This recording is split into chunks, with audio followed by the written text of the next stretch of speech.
റംസാൻ വിൽപ്പന സീസൺ പ്രഖ്യാപിച്ച് സൗദി വാണിജ്യ മന്ത്രാലയം. റീറ്റെയിൽ ഓൺലൈൻ സ്റ്റോറുകളിലാണ് 54 ദിവസത്തെ വിൽപ്പന സീസൺ പ്രഖ്യാപിച്ചിട്ടുള്ളത്.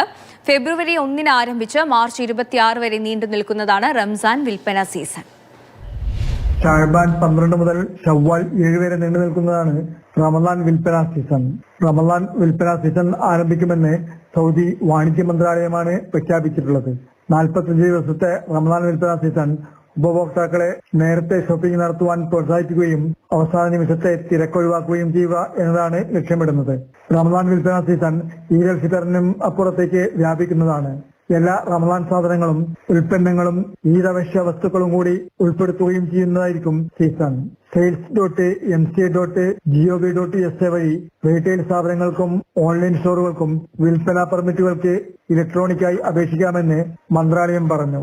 ഇലക്ട്രോണിക് ആപ്ലിക്കേഷൻ പ്രക്രിയ സ്ഥാപനങ്ങളെയും ഓൺലൈൻ സ്റ്റോറുകളെയും അവരുടെ വാർഷിക കഴിവ് അലവൻസിൽ നിന്ന് ഒരു ദിവസമെങ്കിലും നഷ്ടപ്പെടാതെ ഉപഭോക്താക്കൾക്ക് എളുപ്പത്തിൽ പെർമിറ്റുകൾ നേടുവാനും പ്രിന്റ് ചെയ്യുവാനും അവതരിപ്പിക്കുവാനും പ്രാപ്തമാക്കും. ഉപഭോക്താക്കൾക്ക് അവരുടെ മൊബൈൽ ഫോൺ ക്യാമറ ഉപയോഗിച്ച് ഡിസ്കൗണ്ട് പെർമിറ്റിലെ ബാർകോഡ് സ്കാൻ ചെയ്തുകൊണ്ട് ഡിസ്കൗണ്ടുകളുടെ നിയമസാധുതയും സാധ്യതയും പരിശോധിക്കുവാൻ കഴിയും. Mathrubhumi news, Jeddah.